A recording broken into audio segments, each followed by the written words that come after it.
So the title of David's presentation is Place Matters, Understanding a Sense of Place for Communities, Policy, and Planning. And with that, David? Oh, thank you. Thank you so much, everybody. Thank you for this opportunity, and thank you for being here today. So yes, I am David Trimbach, and I am in the Department of Fisheries and Wildlife, although my training is in geography, and you'll be hearing a lot about geography throughout this presentation, particularly when it comes to sense of place, which is a really common concept and notion that has its foundation in geography, but is actually used in a lot of other disciplines. And I thought, since I have you all here, that I would actually start with an activity. So I would like you to answer and respond to this question and this prompt as best as you can. You don't have to participate, but I think it would make it more fun. And I think this prompt and this question will tie into other aspects of my presentation. Because I want you to start thinking about place. I want you to start thinking about how place matters to you as a person. So specifically, I'm asking two specific things I'd like you to write down. Number one is, do you identify with the Puget Sound? Does the Puget Sound, yes or no, connect to you as a person and your identity? And then secondly, on another post-it, I would like you to list 3 singular descriptive words that describe the Puget Sound. So when you think about the Puget Sound, what comes to mind? What are those characteristics or descriptors that immediately jump to you when you think Puget Sound? And so on one post-it, yes or no. This is not rigorous or valid. This is just a fun activity, so don't worry about your responses. And then secondly, what are 3 descriptive words that come to mind when you think about the Puget Sound? And then the last one, although I would love to have you all draw your own personal maps of the Puget Sound, we don't have enough time. So I want you to mentally visualize a map of the Puget Sound and what you think about when you think, what does the Puget Sound look like to me? And what is foregrounded in your logic or your cognitive process? And what perhaps is backgrounded? What don't you think about? What's absent from your mental map of the Puget Sound? And I want you to think about these 3 things throughout my presentation because it ties into all of the different components as to what I'm going to be talking about today. And I'll give you a few minutes to do that. Your responses in this question and this prompt tie into this notion of sense of place. And that's primarily what I'm going to be talking about today. So I'm going to be talking about sense of place as a notion, as this idea or concept that's used in geography and other disciplines. I'm going to talk about why it matters.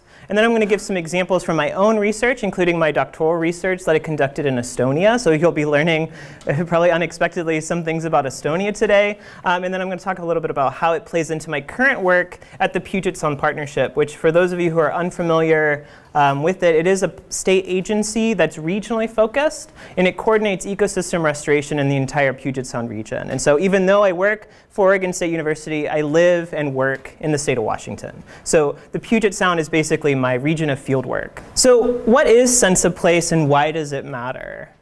So sense of place is interdisciplinary. It ties into a lot of different disciplines. And although it is kind of a foundational concept to geography, specifically human and humanistic geographies, it's used in a lot of different fields. So when you talk about sense of place, there are a lot of different interpretations, tools, and methods that one can use to understand and approach this in research.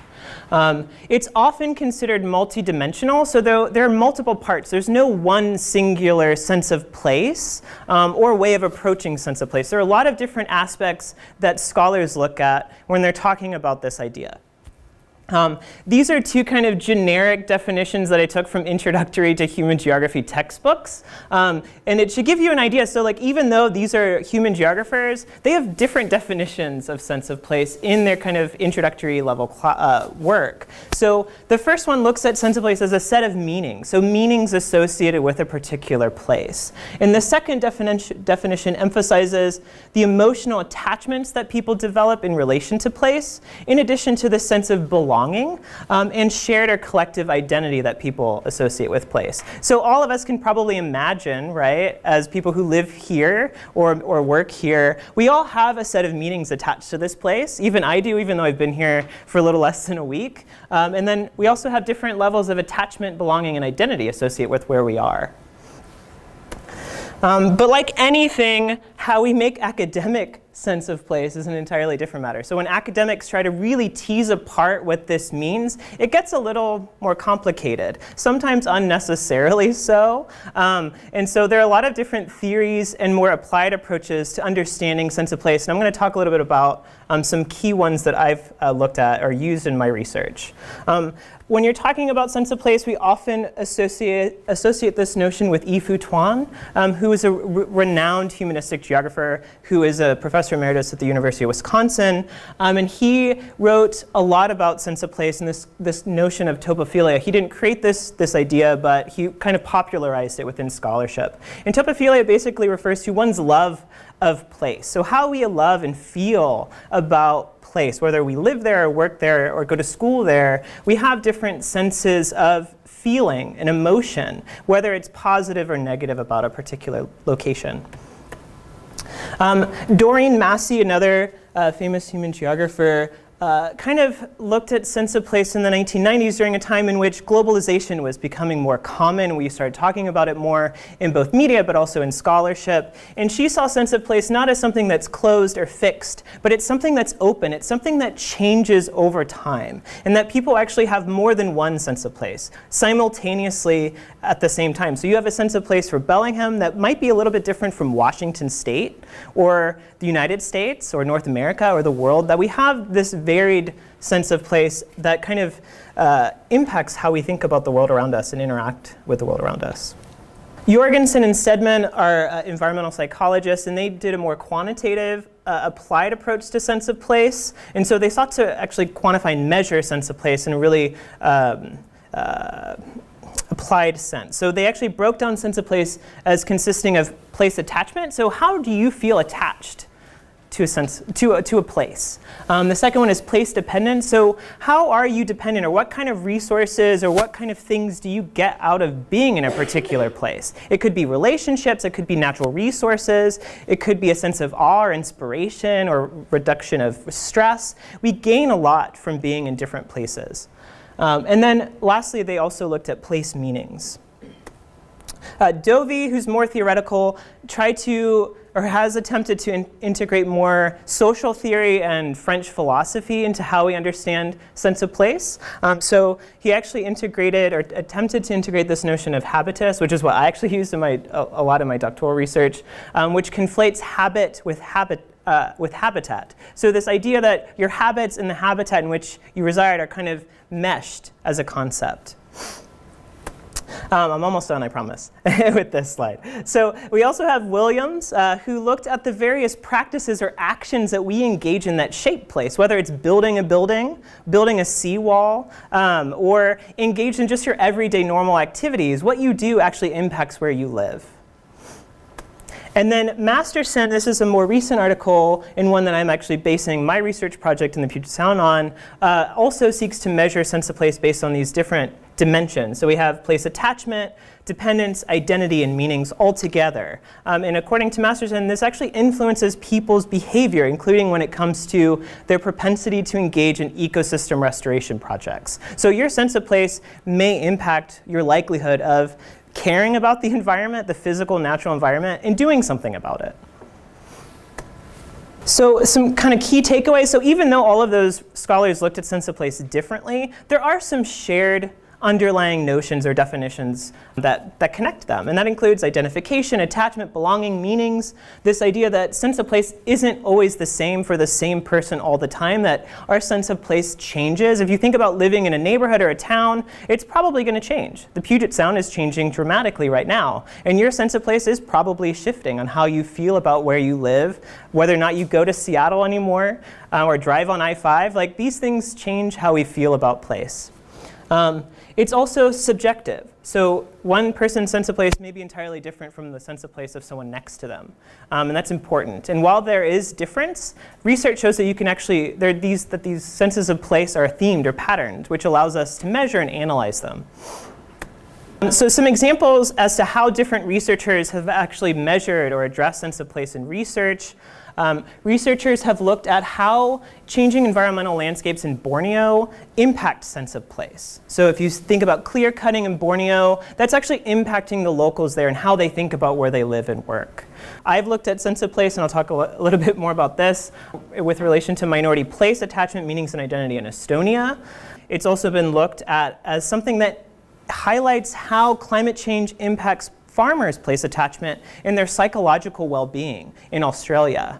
And then another Australian study looks at people-place attachments and relationships and place attachment related to the Great Barrier Reef with regards to technology. And this kind of highlights that even though we may not see or experience a place, because of technology, because of the internet, we can actually develop a sense of place for that distant location, for that distant thing that maybe we'll never see or experience in our lives. And then a more recent article looked at place attachment and its influence on people staying in place. So these researchers looked at individuals who live in rural Vermont. They have high levels of education, high levels of expertise, and could easily move. But because they have such strong place attachment, they don't want to move. They want to stay in rural Vermont where they are. So why does it matter? You probably already are thinking about why it matters. So sense of place is considered an aspect and has been shown to be highly influential when it comes to people's well-being as people. It also informs our perceptions, values, and understandings of place and anything that impacts place, whether that's policies, projects, or planning efforts. It informs our place-based identities, and we have lots of different identities that kind of swirl around in us all at the same time, and sometimes it's kind of hard to navigate our own identities, but place is one of those. It also informs issues, actions, and our behaviors, which often are reflected in conflict. If you think about any type of land use issue that your community or any community in the state of Washington is dealing with, sense of place is reflected in how people think about those land use changes or land use issues. And then it also informs and impacts policies, planning, in communities. And a lot of the work that I've been looking at, or the resources that I've been looking at, I've been able to see how sense of place actually does inform and impact various policies, planning, and communities, particularly within Whatcom County. So I'm going to give some examples from my own research about sense of place. Hopefully you don't get too tired about Estonia. I could obviously talk about this all day. So the first example is Estonia. For those of you who are unfamiliar, even though there is a decent Estonian diaspora in the Pacific Northwest, and the University of Washington has one of the only Baltic studies programs in the country. So Estonia is a relatively small Eastern European country. It was part of the former Soviet Union, and it was part of the Russian Empire as well. It's about the same size as Vermont and New Hampshire combined, to think about it as an actual country in its size. So in my research, I actually looked at sense of place among Estonian Russian speakers. So to get even more esoteric, I was looking at the larger minority population in the country. And Russian speakers comprise approximately 25 to 28% of Estonia's total population. Just a little context, Estonia has approximately 1.3 million people. Most are Estonian, so they are an ethnic group and linguistic population which is entirely different, and even within a different language family from Russians. Estonia is relatively new as a country. It kind of appeared on the map in the early 20th century. And has a very long history of occupation. So Estonian people have been there for thousands, tens of thousands of years, but regional powers have controlled this territory to various extents, including Sweden, the Russian Empire, Nazi Germany, and the Soviet Union. And so during World War II, the Soviet Union occupied Estonia, and it illegally occupied Estonia roughly from 1940 to 1991. And Estonia had been independent for approximately 20 years before, and that plays a lot into how Estonia's politics work today. So when Estonia became independent in the early 1990s, it didn't become independent from a traditional sense of secession. It didn't just become independent, a new country. It actually sees itself as a restored country. So when it restored its independence, it actually restored all of its policies and its constitution from pre-occupation. And that became really problematic and challenging for this new, relatively restored state because it had a very large Russian-speaking population, which it considered illegal. So not only was the occupation illegal, anything associated with the occupation was also illegal, including all of those migrants who arrived in the country, which was at the time about 30% of the population. So one day, 30% of the population became illegal immigrants. And so what does a country or government do with that? It's really messy, which is one of the reasons why I chose Estonia as my case study.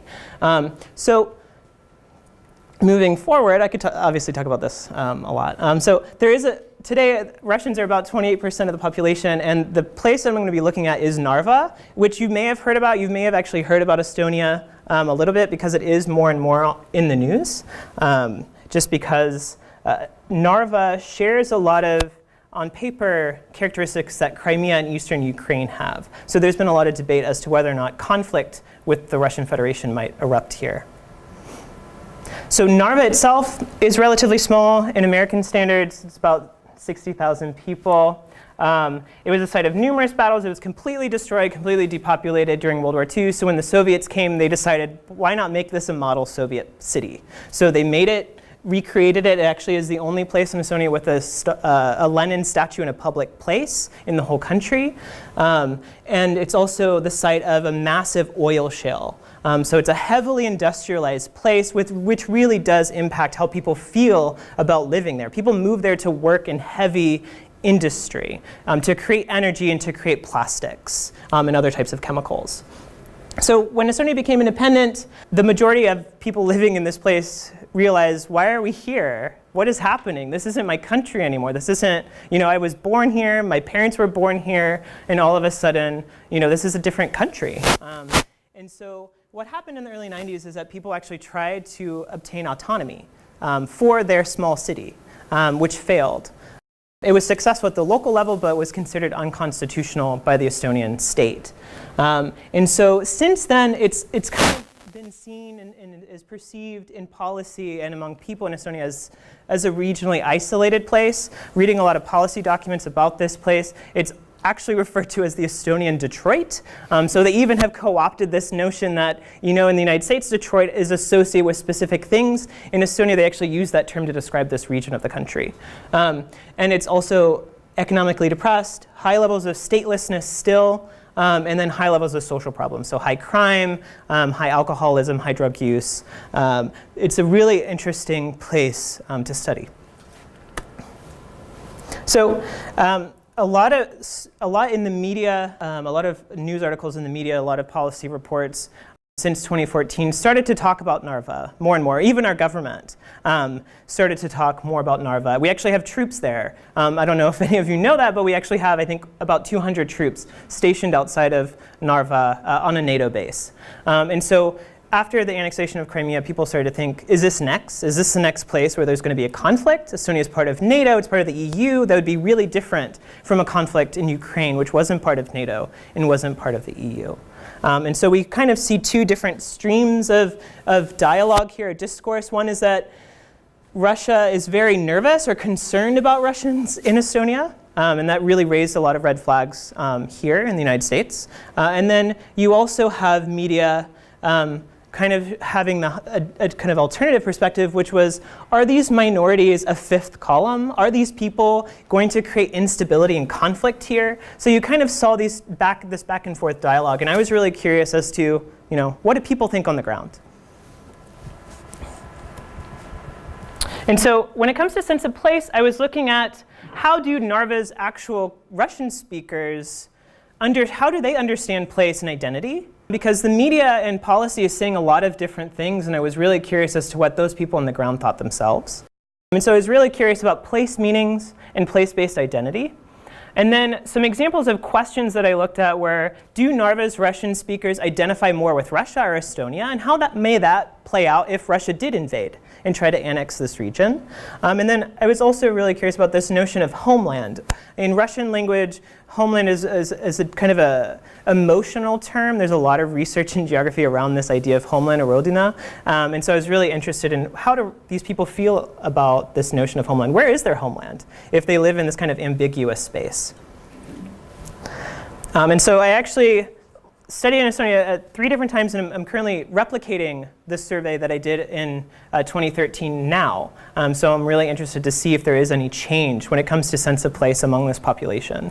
And I want to emphasize that I actually integrated cognitive mapping, which is a really innovative methodology. It's used in geography and a lot of other disciplines. I'm actually using it now in my current work in the Puget Sound region.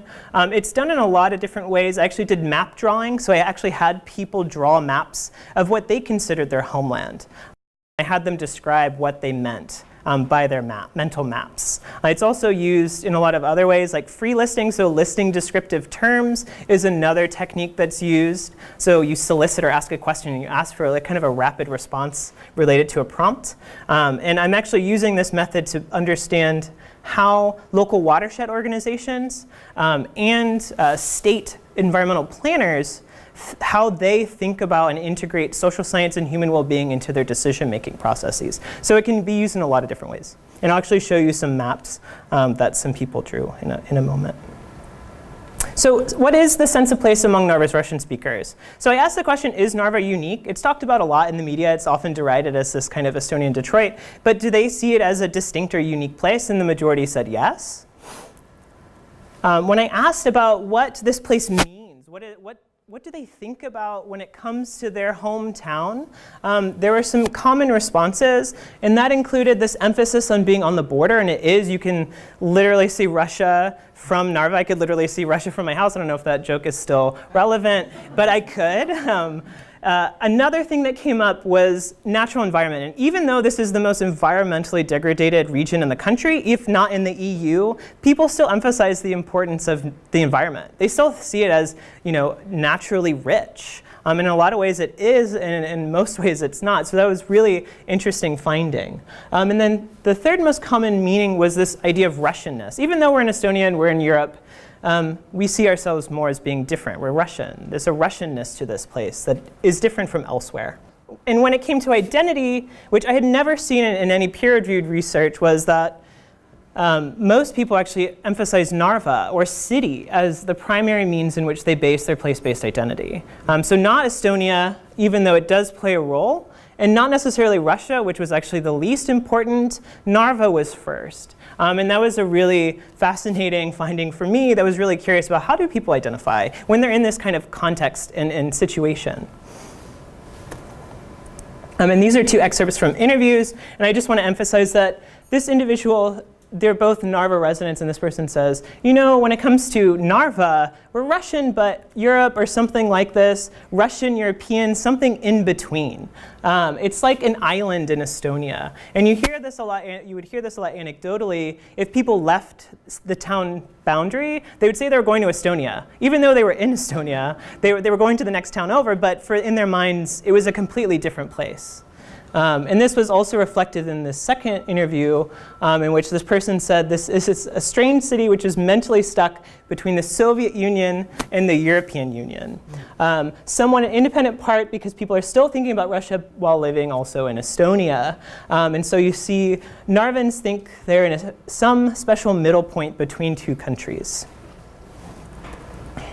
So I had individuals draw maps, and I'm just going to show 3 examples.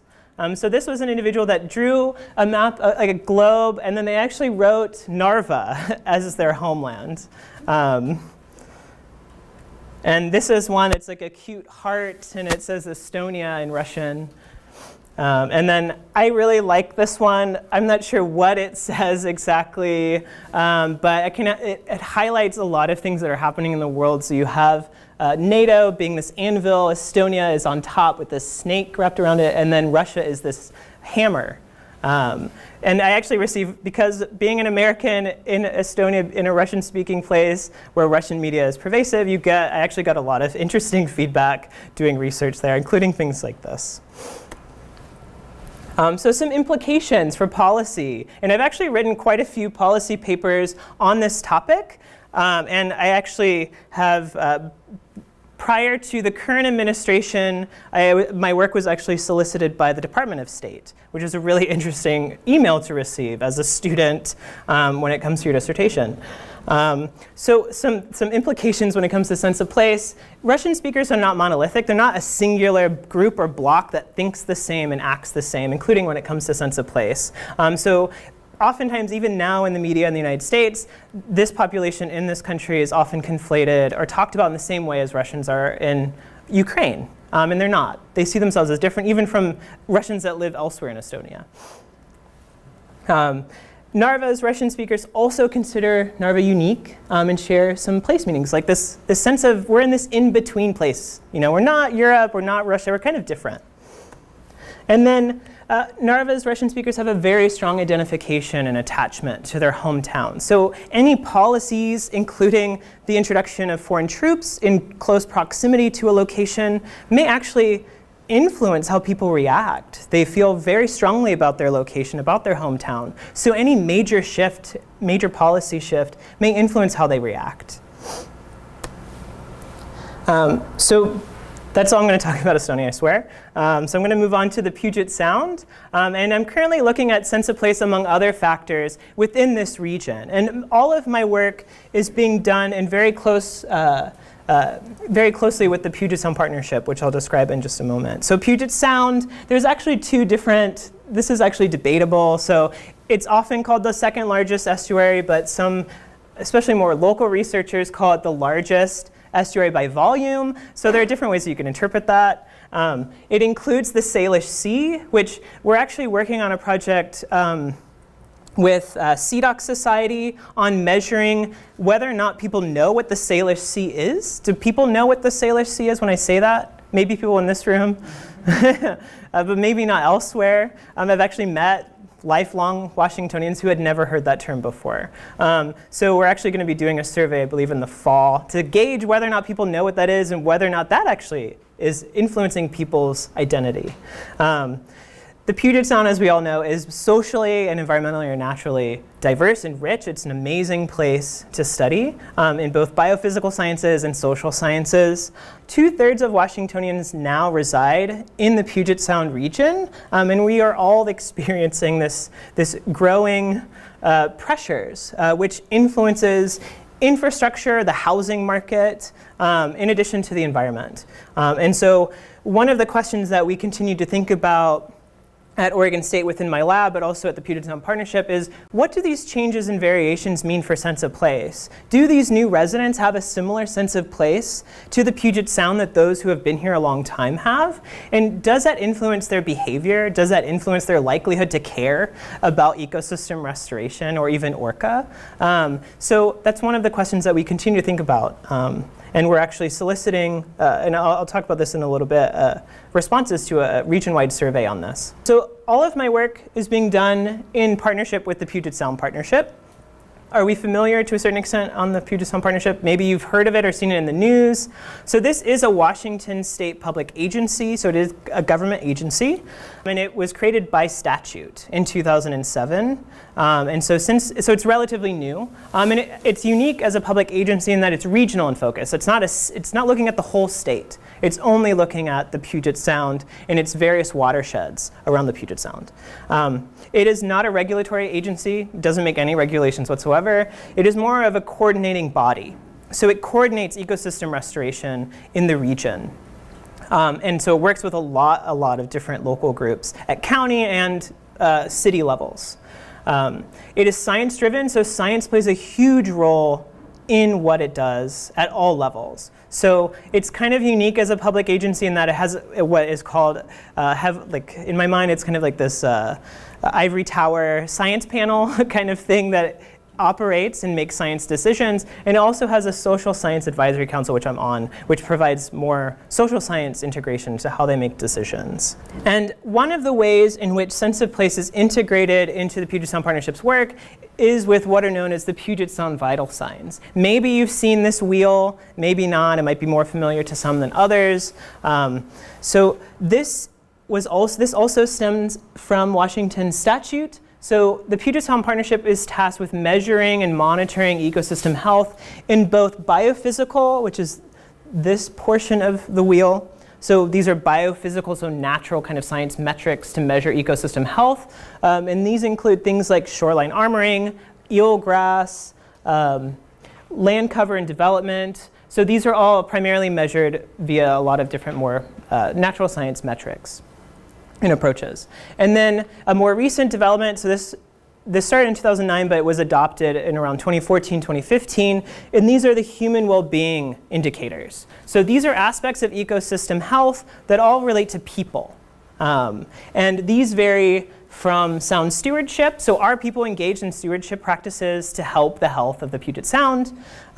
Good governance, do people trust the government and what it's doing when it comes to the health of the Puget Sound? Economic vitality, so if you think about the Puget Sound, there are a lot of different economic aspects of the Puget Sound, so thinking about fishing industry, thinking about tourism and recreation industries, those things are measured, and this is actually the only vital sign so far that actually has been measured, and that was done last year. And then there's also a sense of place. So if you're curious, these are just some other ones. We're actually working on identifying metrics currently for air quality, drinking water, and one of the indicators of local foods, which are currently unidentified. And then, so the others.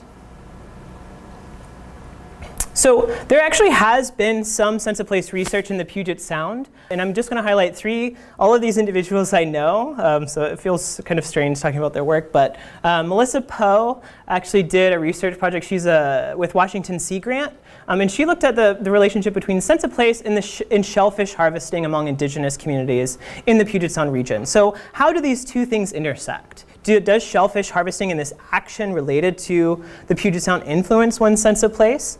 And so she looked at sense of place also as multidimensional, and what she found was that place-based practices do foster sense of place. When you engage and experience the Puget Sound through shellfish harvesting, it does increase your degree of positive sense of place in this region.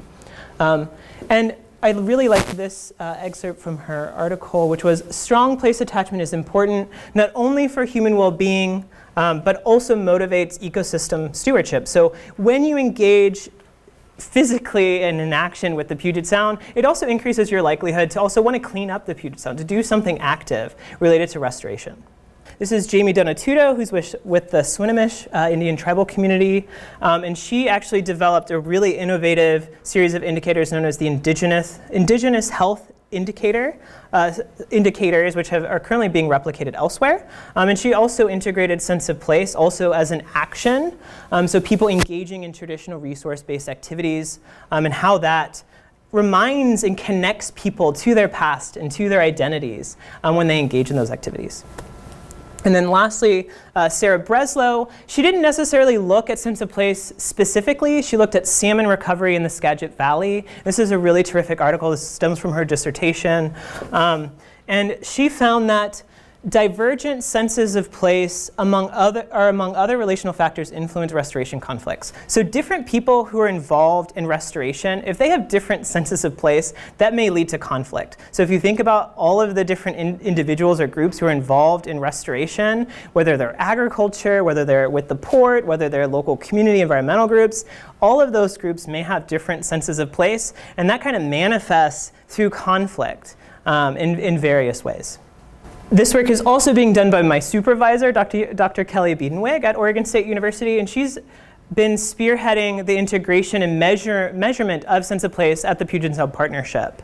And she's looked at sense of place in a lot of different ways, and how she developed in coordination with other scholars and communities was through a community-based process. So the human well-being indicators that I showed you on that wheel, those weren't just scientists saying this is what you need to study or measure. She actually had 3 different case studies in the Puget Sound region, and through those case studies, she helped develop these indicators. And one of those case studies was Whatcom County. So Whatcom County residents were actually involved in the creation of these indicators. And so she actually, I think most interestingly, conducted a pilot study in the Puget Sound region using different internet kind of survey techniques. So its validity and reliability is kind of suspect, which is why it wasn't published, but it is used as kind of the basis for what we're doing now. And I thought I would show some more recent results. So this was a question. As you can see, over 1,500 people replied in the Puget Sound region. And this was, please tell me how you agree or disagree with the following statements. So one is based on attachment. So are you attached to the Puget Sound region? As you can see, most people strongly agree or agree. And then, do you identify with the Puget Sound region? And as you can see, there's a high level of strongly agree and agree. And then, let's see. This was another series of questions about pride and whether or not people feel pride about living here or being from here. Maybe you all have different senses of whether or not you're proud to live here. So I feel proud to say that I live in the Puget Sound region. I am proud to be from the Puget Sound region. I feel connected to the Puget Sound region. And then I have a strong sense of stewardship for Puget Sound's natural environment. You can see there are very degrees of agree, strongly agree, but mostly they are all in the agree and strongly agree. Whether or not this translates into action, I'm not sure, but research shows that it should.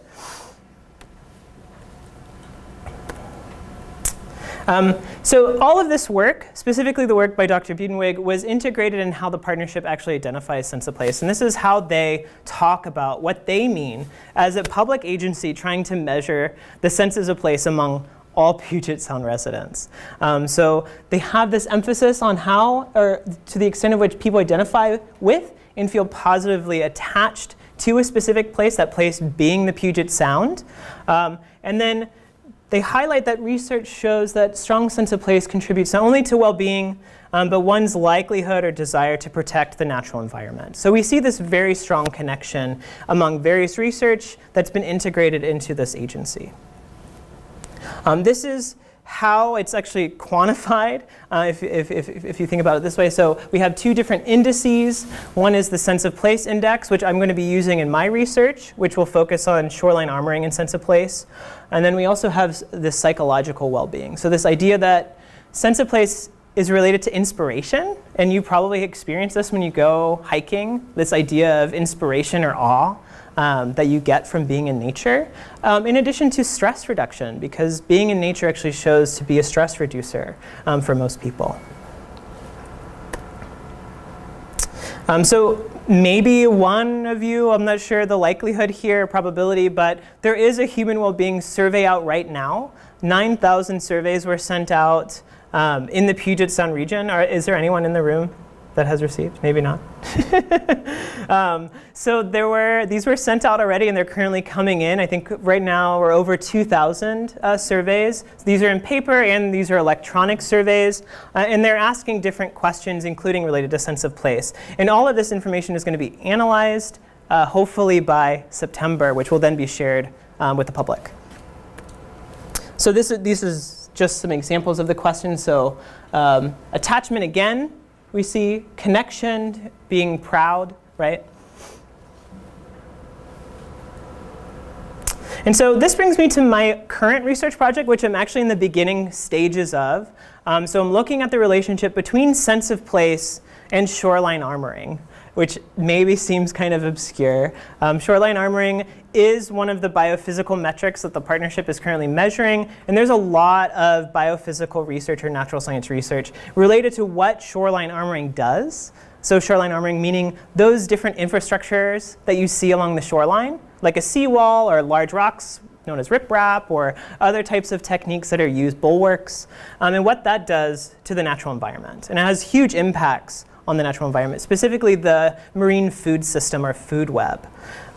So my project basically seeks to look at this relationship. So are these connected? Does shoreline armoring influence or inform an individual sense of place, and how and why? And I have 4 specific goals. One is to connect more social and biophysical sciences related to these topics. The second is to contribute to this regional understanding of sense of place, which I highlighted prior. To engage place-based communities. So most of my background is in community-based participatory research. So working with communities, actively trying to understand how they engage various topics in different places.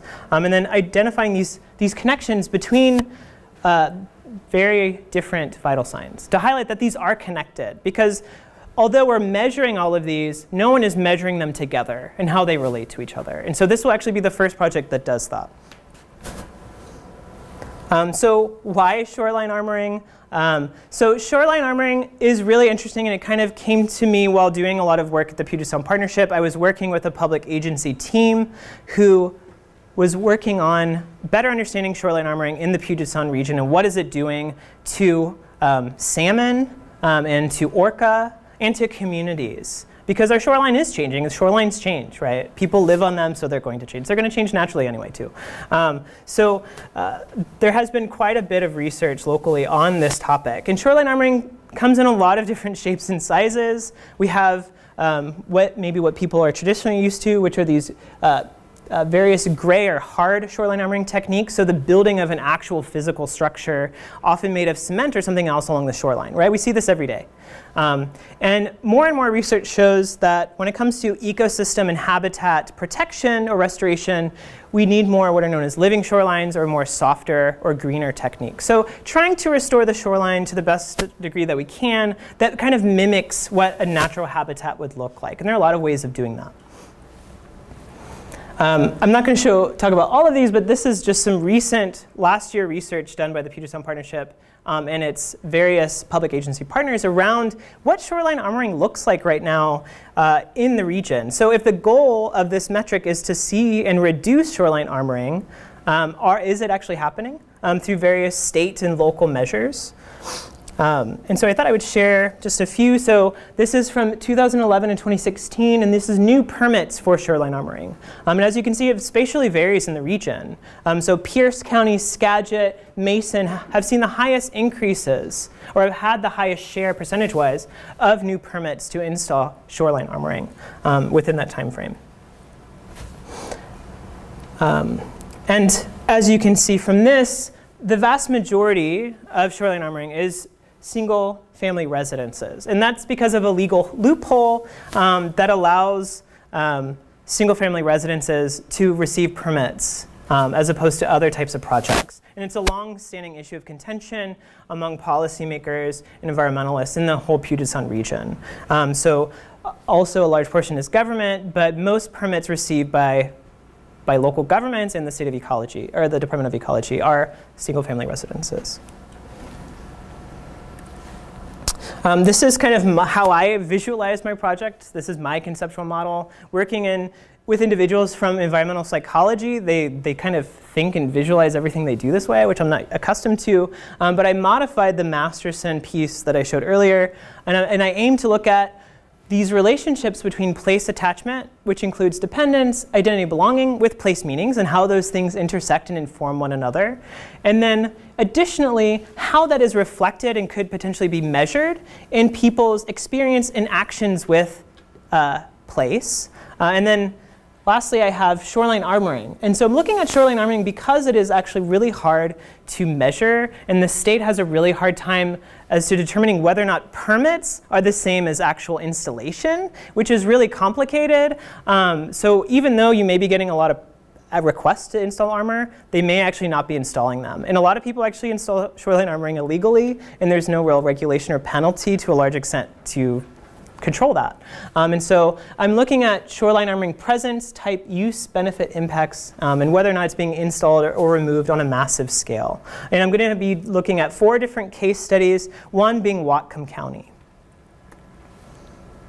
And so using the Center for Pacific Northwest Studies resources, there's actually a lot that has been very helpful for me in my research. And like I said, I'm at the beginning stages. And so my focus of being here this week was to understand nearshore change, specifically in Whatcom County, which there has been a lot over time.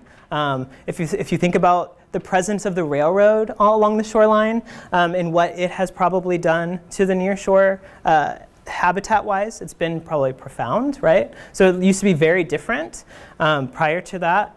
And I've also been looking at environmental policy and planning history of the nearshore with the Puget Sound, but with an emphasis on Whatcom County, in addition to better understanding place-based community context. So better understanding what have Whatcom County residents thought about, talked about in various materials that are housed at the center. And so I'm going to share some examples that I've found, including from George and Lois Garlick, which is just amazing archive. I feel like I know them really well based on their materials, and they seem like amazing local residents. Also, League of Women Voters records, and they actually were highly influential in the 1970s when it came to the Shoreline Management Act, which is a statewide policy related to shoreline armoring and in policy in general. And then People for Puget Sound records as well. And some insights so far based on my experience since Monday is that sense of place is discussed, alluded to, and informed shoreline management policy and conflicts in this region. Whether or not it's talked about directly, you can sense that sense of place kind of percolates within these resources and how people talk about the shoreline over time.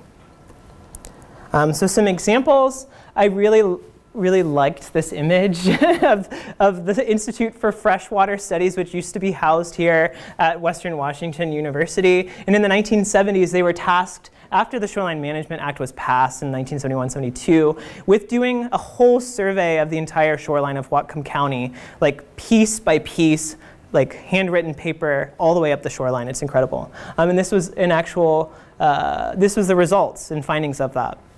And then this is a local newspaper that doesn't exist anymore. It lasted for about 3 years. It was kind of an activist newspaper called Citizen Voice. And they actually had a special issue on the shoreline, particularly when it came to Cherry Point and any type of potential industrial development that may or may not have happened there since the 70s.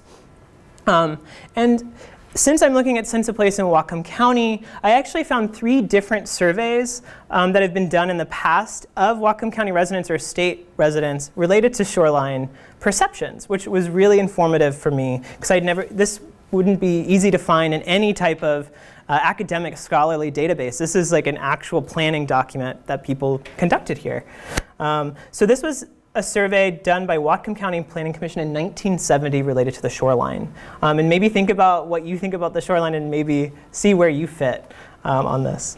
So this is looking at responses on other aspects of environmental quality. So they didn't provide how many people they actually talked to, but they highlight percentages. So 95% of people who participated said that they were for preservation of beauty areas, trees on highway or freeway, and views of water. And this idea of having a view of the water seems to be reflected in a lot of materials that I've seen. We also have 89% are for regulation of dilapidated buildings, old cars, and junk. 78% are for control of air and water pollution. 76% were for closer supervision of septic tank drainage, and that continues to be an issue throughout the Puget Sound and is actually measured by the Puget Sound Partnership. And I think some of the more interesting ones, especially given today's political context, is 53% willing to pay more taxes for water pollution control. In 1983, League of Women Voters up here in Bellingham actually were responsible for a statewide survey on how people felt about shorelines 10 years after the Shoreline Management Act passed. And these were some of their major findings. So. And think about what the Puget Sound is like today and whether or not this is reflected. So 3/4 of Washington residents never heard of the Shoreline Management Act. I'm not sure if you all know about the Shoreline Management Act, but it is an act here in the state of Washington. 9 out of 10 think public participation is important for shoreline planning. 50% of Washington residents see the shoreline every day. And that has probably changed since now 3/4 of Washingtonians live in the Puget Sound region today. 9 out of 10 residents saw water view as important. Most, when talking about waterfronts and what should be there and what should be given priority, most wanted or saw that wildlife areas and public parks should be given priority when it comes to any type of development or change along the waterfront. So think about the waterfronts that we have in Washington and whether or not that's still reflected. 9 out of 10 residents are willing to have more management and regulation over areas that may be considered to be of special value. And then most Washington residents use the shoreline for a lot of different recreational activities. So for my project, all of this has been integrated. It's been very helpful. And it's all related to my phase 1, which is understanding the region and understanding community relationships. So I've been learning a lot and integrating all of these, especially these specific surveys, which were very valuable to understanding shoreline armoring and sense of place in the Puget Sound region. Just to give you an idea as to what I'm doing next within this particular project. So I plan on doing data collection within the next year or so. So working with 4 different communities and engaging them with interviews and cognitive mapping exercises, including having people draw what constitutes an ideal shoreline for them. So when you think about a shoreline, what would you draw? What is your ideal shoreline or coast? What does that look like? What characteristics does it have? And then I hope to write up results and then disseminate them not only for the Puget Sound Partnership and for journals, but also for all communities that have participated in this project, including you all. So I intend on providing the center with anything that I produce from this project. So thank you, and I look forward to any questions that you may have.